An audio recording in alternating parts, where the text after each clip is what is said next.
Meus pais deram o meu carro para o meu irmão. Sem nem me perguntar, só disseram: você pode comprar outro. Deixei que achassem que tinham vencido, até meu irmão tentar registrar o carro e descobrir a verdade chocante. Porque, veja bem, eu nunca fui do tipo que causa drama. Sempre fui o tranquilo da família, aquele que ajuda, que não pede muito, que faz tudo certinho. Consegui meu primeiro emprego aos 16 anos, virando hambúrguer em Colorado Springs. Guardei cada centavo. Não saía para festas, não bebia, nem namorava muito. Estava focado. Fiz de tudo para comprar meu primeiro carro. Era um Subaru Outback 2014, usado, mas confiável.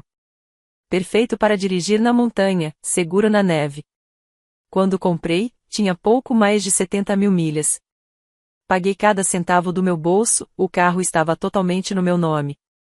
Já o meu irmão mais novo, Chase. Deus, o Chase era outra história.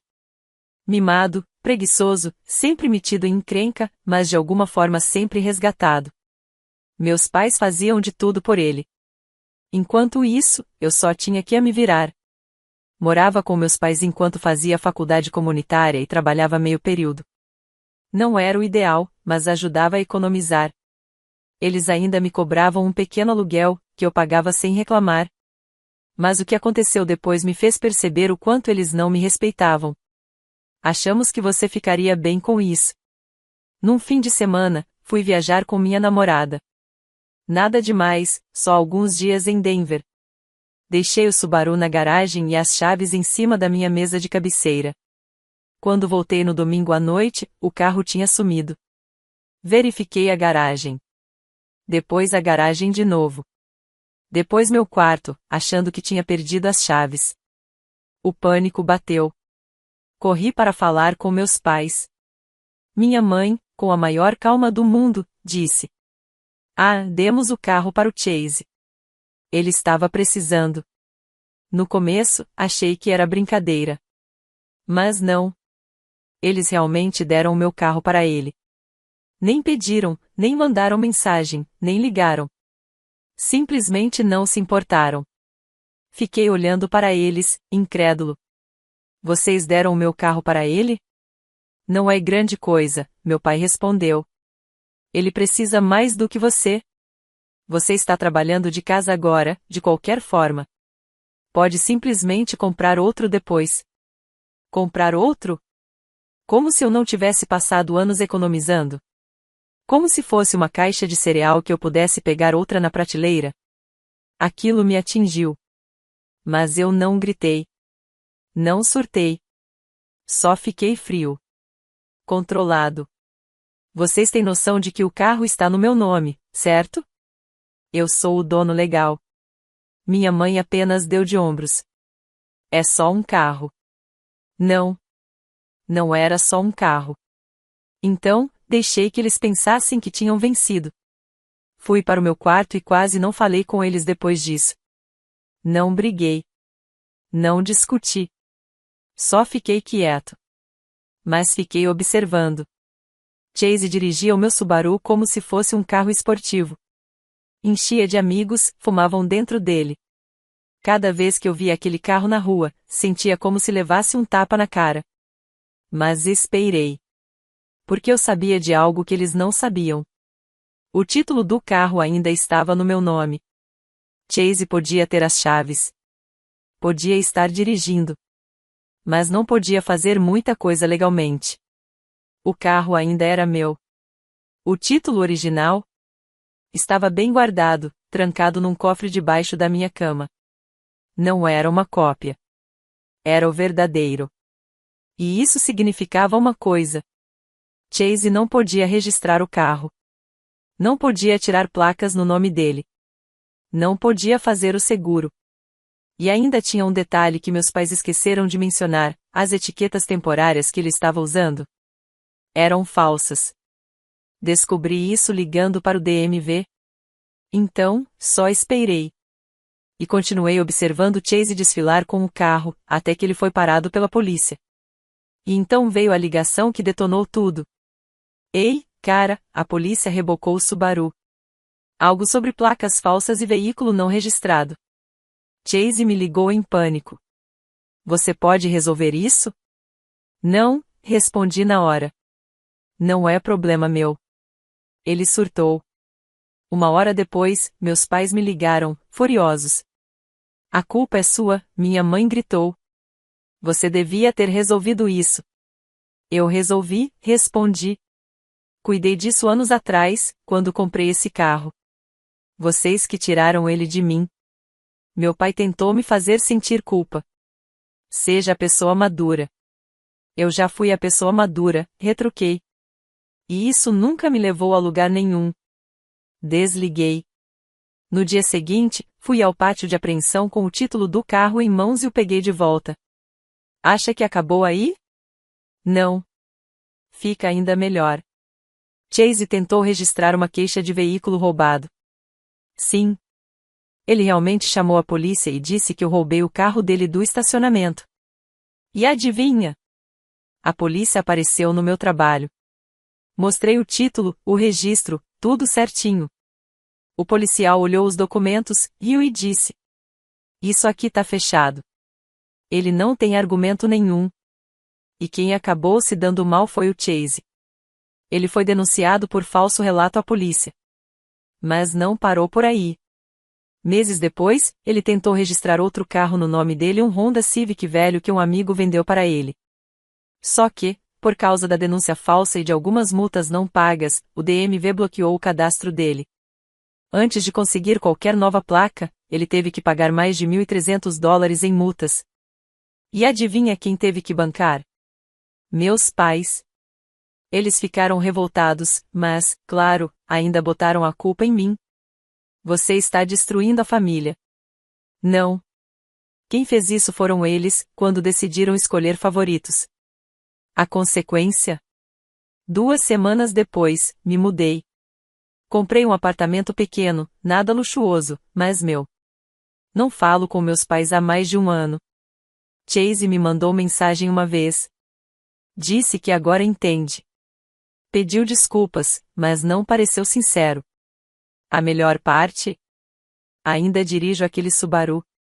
E funciona como um campeão. Mandei limpar o interior e agora tá impecável. Me livrei do cheiro de fumaça. Consertei os amassados. Agora o carro parecia meu de novo. Porque era. Mas fantasmas não ficam enterrados para sempre. Alguns meses depois de me mudar, finalmente comecei a sentir paz. Meu apartamento era pequeno, só um estúdio num prédio meio velho na velha Colorado City. Mas era tranquilo. Ninguém invadindo meu quarto. Ninguém pegando minhas coisas sem pedir. Nenhum sorriso falso. Ninguém pisando em ovos. Só silêncio. Achei que tinha acabado. Achei que finalmente tinha cortado laços com toda aquela bagunça. Mas eu estava errado. Numa terça-feira de manhã, alguém bateu na minha porta. Era meu tio Roy, irmão do meu pai. Eu não o via há quase 2 anos. Ele parecia desconfortável, como se nem quisesse estar ali. Se importa se eu entrar? Ele perguntou, olhando por cima do ombro. Deixei ele entrar e sentar. Ele não enrolou. Seu pai está em apuros, disse. Grandes problemas. O que diabos eles fizeram agora? Aparentemente, depois que fui embora, meus pais jogaram toda a pressão financeira para cima do Chase. Ele era o único que ainda morava lá, então começaram a colocar tudo no nome dele, cartões de crédito, contas de luz, até tentaram colocar a internet no nome dele depois que cortaram a deles. Mas Chase não tinha dinheiro. Nem emprego. Ele foi demitido depois de discutir com um cliente na loja de vape onde trabalhava. Foi aí que meu pai teve uma ideia brilhante. Ele decidiu fazer um empréstimo pessoal, usando os meus documentos. Pegou uma cópia antiga do meu número de seguro social, minha carteira de motorista vencida que ele ainda tinha guardada, e tentou falsificar meu nome. E a pior parte? O empréstimo foi aprovado. $8.000. E adivinha quem não pagou nenhuma parcela? Meu próprio pai roubou minha identidade. 2 semanas depois, chegou a primeira carta de cobrança. Então começou a correria. Fui direto ao banco e peguei uma cópia do empréstimo. E-mail falso. Emprego falso. Endereço errado. Mas meu nome. Minhas redes sociais. Minhas informações. Eles até listaram meu Subaru como garantia. Eu não conseguia acreditar. Meu próprio pai falsificou minha identidade. Mas eu não surtei. Não chorei. Não gritei. Fiquei frio. Gelo nas veias. Registrei um boletim de ocorrência. Denunciei a fraude. O banco abriu uma investigação. E pode apostar que eu dei a eles todos os nomes, endereços e documentos que tinha. Então esperei. Esperei tudo começar a queimar. Um mês depois, recebi uma ligação de um detetive do condado de El Paso. O banco está apresentando queixa, ele disse. Não era só fraude bancária. Era falsificação criminal. Roubo de identidade. Pedido de empréstimo fraudulento. Meu pai foi preso. Minha mãe tentou encobrir, disse que foi ela quem preencheu os papéis para proteger ele. Mas o detetive já tinha as impressões digitais dele no pedido. Virou notícia local. Pequeno artigo na página 6, mas estava lá. Homem local acusado de roubar a identidade do filho para conseguir empréstimo. Meu telefone explodiu. Velhos amigos. Família distante. Alguns do meu lado. Outros furiosos, dizendo que eu deixei as coisas irem longe demais. Mas eu não fiz nada de errado. Eu só parei de mentir para proteger eles. A família desmoronou. Minha avó, mãe do meu pai, me ligou chorando. Implorou para eu retirar as acusações. Família é tudo, ela disse. Eu fiz só uma pergunta. Ele já se desculpou? Ela ficou em silêncio. Minha tia, do lado da minha mãe, me mandou mensagem. Eu não te culpo. Seus pais sempre te trataram como a peça extra. E Chase? Silêncio total por semanas. Achei que ele também estava bravo. Mas um dia, ele apareceu no meu trabalho. Ele parecia mais velho. Não fisicamente, mas como alguém que finalmente enxergou a verdade. Parecia que algo dentro dele tinha quebrado. Podemos conversar? Sentamos no carro dele um Nissan velho, com o para-brisa rachado. Ele suspirou. Eu não sabia. Juro que não sabia que eles usaram suas informações. Eu não sabia do empréstimo. E eu acreditei nele. Ele olhava para mim como uma criança assustada. Então, disse algo que eu não esperava. Eles querem que eu leve a culpa. O novo sacrifício. Meus pais estavam pressionando Chase a assumir a falsificação. Porque ele era mais novo. Porque era a primeira infração. Porque ele podia sair dessa mais fácil. Eles estavam prontos para jogá-lo aos lobos para se protegerem. As mesmas pessoas que sempre deram tudo para ele, agora estavam dispostas a destruí-lo. Eu senti pena dele. Ele me perguntou o que fazer. Eu disse: não minta por eles. Não dessa vez. Tribunal de Família e Caos. O caso foi para pré-julgamento. Meu pai tentou se fazer de bobo. Disse que foi tudo um mal-entendido. Mas as provas eram fortes demais. As digitais dele. A caligrafia dele. O endereço IP do Wi-Fi da casa dele. Ofereceram um acordo. 2 anos de liberdade condicional. Reembolso total do empréstimo. Pedido público de desculpas. Ele recusou. Queria lutar. Era como se não suportasse a ideia de ser visto como um fracassado. Minha mãe tentou me visitar. Disse para ela nunca mais aparecer.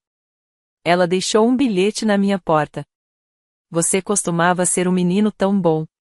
Eu perdi algo com tudo isso? Talvez. Tudo começou porque eu comprei um maldito carro. Parece bobo, mas era mais profundo do que isso. Foi aí que eu percebi. Eu nunca tive uma família de verdade. Eu tinha pessoas que precisavam de mim calado e obediente. Que me amavam pelo que eu fazia, não pelo que eu era. E quando eu me levantei, eles me odiaram. Mas eu também ganhei algo. Clareza. Controle. Distância. Comecei a ver uma terapeuta. Contei tudo. Ela ouviu e disse: às vezes, cortar contato é a coisa mais saudável que você pode fazer. Balancei a cabeça. Mas eu ainda não estava pronto. Porque eu não tinha terminado. A última jogada que eles não esperavam. Chase se mudou comigo temporariamente só para sair de casa. Nós conversamos. De verdade. Pela primeira vez em anos. E eu aprendi outra coisa, ele também foi enganado. Meus pais disseram a ele que eu fui embora porque não me importava mais. Que eu tinha dito que ele podia ficar com o carro. Que eu não queria mais me envolver. Eles envenenaram ele contra mim por anos. Fizemos um plano juntos. Ele concordou em contar a verdade. Sobre a falsificação. Sobre o carro. Sobre tudo. Os promotores adicionaram ao processo. O acordo judicial voltou para a mesa, mas agora com uma condição extra. Um pedido de desculpas público. Por escrito. Arquivado no tribunal. Meu pai tentou lutar. E falhou. A audiência seria em 3 semanas. E eu estaria lá. Sentado na primeira fila. Observando ele ler cada palavra. Segredos não ficam enterrados. 2 semanas antes da audiência, recebi outra carta. Não um e-mail. Não uma ligação. Um envelope selado. O remetente. Uma caixa postal em Pueblo, Colorado. Dentro, um documento impresso. E um post-it amarelo. A mensagem era curta. Você precisa saber toda a verdade. R. O documento? Uma procuração. Assinada 3 anos antes. Dava à minha mãe acesso total para agir em meu nome. Mas tinha um problema. Eu nunca assinei aquilo. Nem pessoalmente. Nem digitalmente. Nada. Era uma assinatura falsificada. Mesmo traço de caneta. Mesmo estilo. Mesmo padrão da papelada do empréstimo. Mas essa foi assinada antes do empréstimo. Antes mesmo de Chase pegar o carro. Isso não foi um erro único. Foi um plano. A peça final do quebra-cabeça. Liguei pro banco. Liguei pro notário listado na procuração. E foi aí que as coisas ficaram malucas. O notário era um velho amigo da minha mãe. Alguém que ela conhecia da igreja. E ela nem era mais notária legal. A licença dela tinha expirado há 5 anos. Mas o nome dela ainda estava no documento. Eu cavei mais fundo. Consegui um advogado. Fomos atrás dos registros. Descobrimos que usaram essa procuração para abrir um segundo cartão de crédito no meu nome. Um que eu nem sabia que existia. E adivinha? Estava no limite. $1.900. Gasto no Home Depot. Pagando um Airbnb em Santa Fé. Contas de supermercado. Eles estavam vivendo às minhas custas. Mesmo quando eu ainda morava com eles. Muito antes do Subaru. Muito antes do empréstimo. Eles estavam me sugando aos poucos. E a pior parte? Meu pai não era o mentor disso. Era minha mãe. O telefonema que me quebrou. Contra meu melhor julgamento, eu liguei para ela. Ela atendeu como se nada tivesse acontecido. Oi, querido. Eu nem disse oi. Você falsificou minha assinatura. Silêncio. Eu tenho a procuração. Falei com o notário. Você assinou no meu nome. Você abriu crédito no meu nome. Você roubou de mim. Muito antes do carro. Muito antes do empréstimo. Ainda silêncio. E então ela disse algo que me fez sentir náuseas. Eu fiz o que tinha que fazer para manter essa família de pé. Sem desculpas. Sem vergonha. Só lógica fria. Você morava aqui. Comia da nossa comida. Você nos devia. Essa foi a última vez que falei com ela. A escolha de Chase. Quando contei tudo a Chase, ele ficou pálido. Você tá me dizendo que eles usavam seu nome antes do carro? Sim. Ele ficou quieto. Não disse muito. Só assentiu. Naquela noite, ouvi ele chorando no banheiro. Na manhã seguinte, ele tinha ido embora. Me deixou um bilhete. Não posso viver com eles. Nem comigo mesmo. Até que eu conserte isso. Vou para Pueblo. Vou encontrar o notário. Vou fazê-la falar. Vou pegar tudo. A gravação. A prova. 3 dias depois, Chase me enviou um e-mail. Com uma gravação de voz. 17 minutos. O áudio era ruim, gravado de um telefone no bolso. Mas dava para ouvir. Era minha mãe falando com o notário. O notário disse: Eu não me sinto confortável sendo arrastado para isso de novo. E minha mãe? Respondeu sem hesitar. Você não fez nada de errado. Ele era nosso filho. Ele nos devia. Só estávamos dando a ele responsabilidade. O notário respondeu: Não. Vocês estavam pegando dinheiro para vocês mesmos. Minha mãe nem hesitou. Não haja como se não tivesse sido paga. Esse foi o momento em que enviei a gravação para o meu advogado. Ele encaminhou para o promotor. As acusações dobraram. O promotor reabriu o caso. Agora minha mãe também era ré. Conspiração. Fraude. Roubo de identidade. Autenticação de documento falso. A data do tribunal foi adiada. O caso ficou maior. Mais papelada. E eu? Continuei indo trabalhar. Continuei pagando o aluguel. Continuei dirigindo meu maldito Subaru. Como se nada tivesse mudado. Mas tudo tinha mudado. O choque. Uma noite, quando cheguei em casa, encontrei uma carta enfiada sob a porta. Sem remetente. Sem selo. Apenas um pedaço de papel dobrado. Dentro, uma impressão antiga do meu relatório de crédito. Não era recente. Era de 2 anos atrás. Na época em que meu crédito despencou misteriosamente.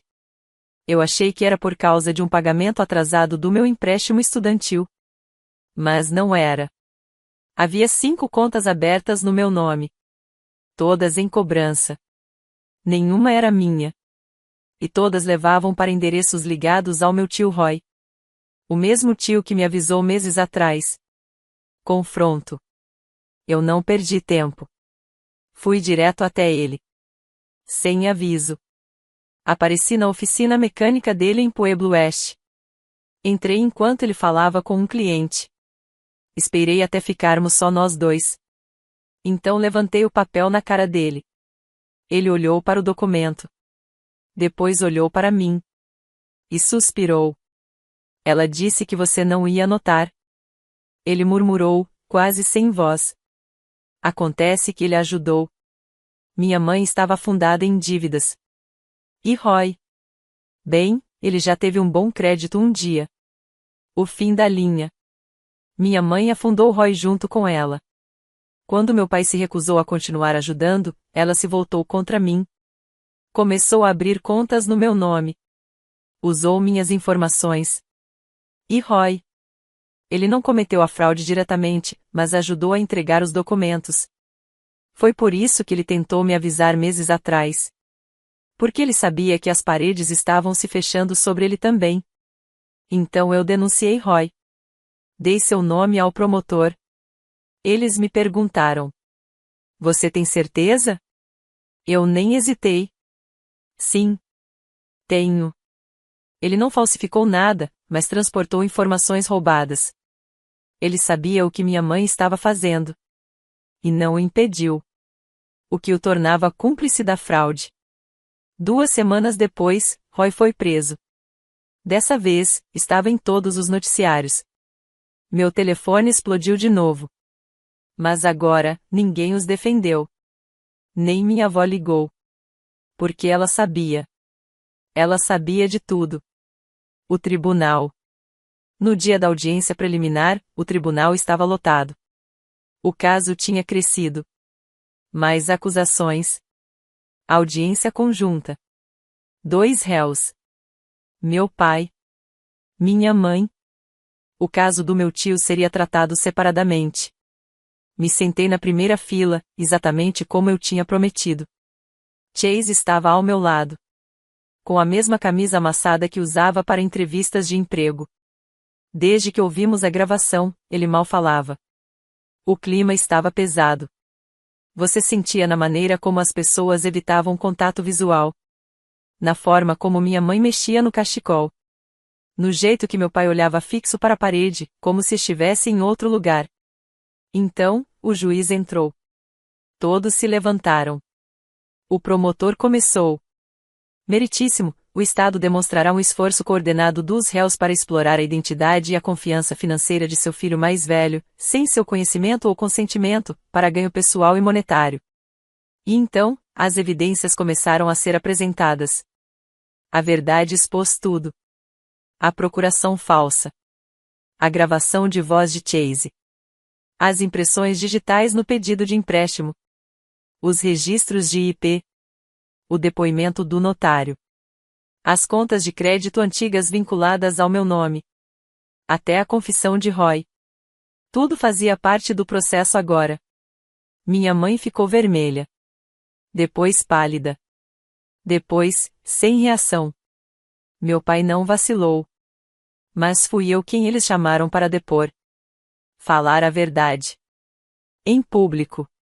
Caminhei até o banco das testemunhas. Levantei a mão. Jurei dizer a verdade. E então, pela primeira vez na minha vida, eu disse tudo. Alto. Na frente deles. Eles não roubaram só dinheiro. Roubaram anos da minha vida. Se aproveitaram do meu silêncio. Da minha lealdade. Mentiram para meu irmão. Mentiram para todo mundo. Tudo porque achavam que eu nunca revidaria. A sala ficou em silêncio absoluto. Então, olhei para eles. Meu pai. Ele me ensinou a dirigir. Minha mãe. Ela fazia meu almoço quando eu tinha 10 anos. Eu amava vocês dois.